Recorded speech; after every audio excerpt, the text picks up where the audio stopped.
Hola, hoy vamos a meternos de lleno en una idea fascinante de Daniel Lacalle. A ver, ¿por qué en economía nos sentimos tan atraídos por esas soluciones que parecen mágicas? Por los atajos, aunque sepamos que pueden tener consecuencias. Pues vamos a verlo. Para empezar, una frase que es, toda una declaración de intenciones. El autor la utiliza para plantear su argumento principal. Si una solución económica parece demasiado fácil, demasiado buena para ser verdad, pues lo más seguro es que no lo sea. A ver, es que el autor nos pone un paralelismo que se entiende a la primera, ¿verdad? ¿Quién no ha querido alguna vez resultados inmediatos en el gimnasio o con una dieta? Pues en política económica, argumenta, la tentación es exactamente la misma. Se nos ofrecen soluciones mágicas, súper rápidas, para problemas muy complejos que llevan años y años gestándose. Pero claro, la pregunta es, ¿de verdad son una solución? Y esto nos lleva directamente a uno de los ejemplos más famosos, uno que se cita constantemente: el supuesto éxito del socialismo en los países nórdicos. El autor, aquí, se propone desmontar este mito pieza por pieza. La pregunta es directa, ¿verdad? Siempre se ponen como el modelo a seguir, el ejemplo de un estado del bienestar socialista que funciona. Pero, ¿qué es lo que nos dicen los datos que presenta el autor?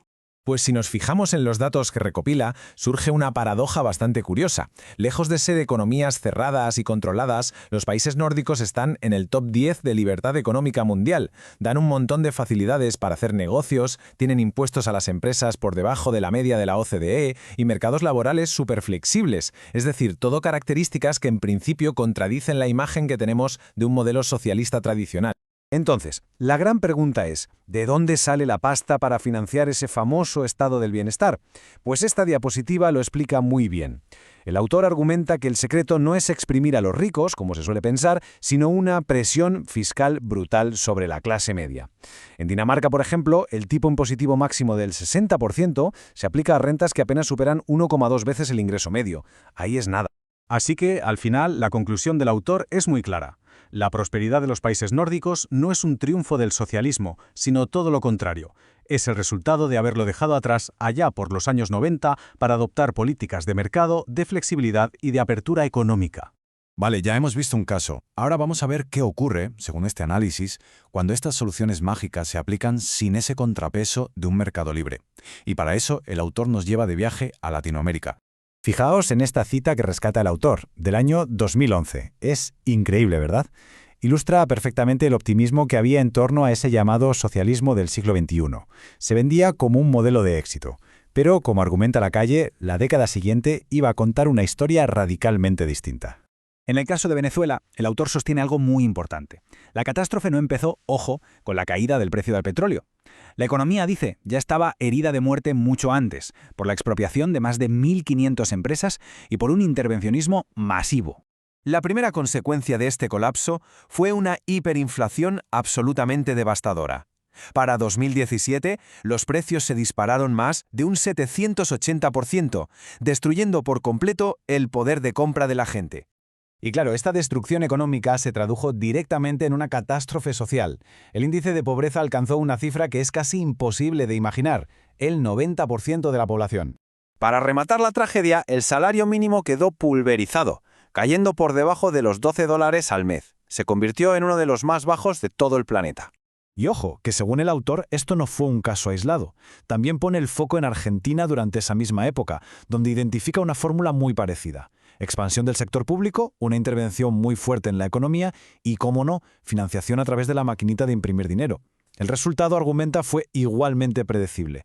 Una inflación crónica por encima del 30% y un crecimiento totalmente estancado. Y todo esto nos lleva a lo que el autor considera la solución mágica definitiva, la que está en la base de todas las demás. La idea de que un gobierno puede crear prosperidad, así, sin más, creando dinero de la nada. Esta idea tiene hasta nombre y apellidos, Teoría Monetaria Moderna, o TMM para los amigos. Básicamente sostiene que un gobierno que emite su propia moneda no puede quebrar, porque total, siempre puede imprimir más para pagar sus deudas. Pero, ¿dónde está el truco? Para el autor, esto no es magia, es un ciclo bastante perverso, la verdad. A ver, paso 1. El gobierno se pone a imprimir dinero para financiar todo su gasto. Paso 2. Esta impresión masiva genera inflación, que en la práctica es un impuesto silencioso que se come el valor de nuestros ahorros y nuestros salarios.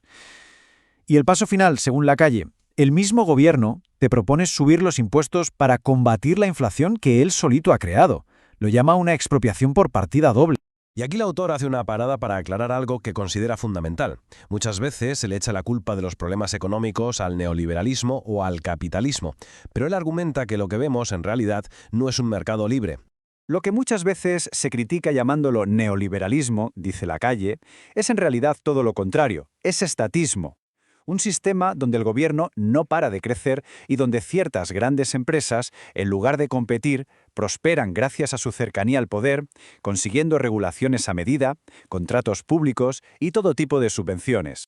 Hay una anécdota en el libro que es demoledora. Se lo dice un colega y resume la idea a la perfección. En un sistema estatista, el éxito no depende de competir y ser el mejor en el mercado, sino de tener buenos contactos en el gobierno. Es lo que se conoce como capitalismo de amiguetes. Bueno, pues llegamos al final, a las conclusiones clave del autor, y son bastante claras. No existen atajos para la prosperidad. Se necesitan mercados libres, fomentar el ahorro y la creación de riqueza de verdad, y sobre todo entender que imprimir dinero no crea nada, simplemente transfiere el poder de compra de los ciudadanos al Estado. Y terminamos con una pregunta que queda en el aire, para que le demos una vuelta. Si, como argumenta el autor, estas políticas tienen un historial de fracasos tan claro, ¿qué es lo que hace que sigan resurgiendo una y otra vez en el debate público? Quizás la respuesta dice más sobre nuestra propia psicología que sobre la economía en sí. Gracias por habernos acompañado.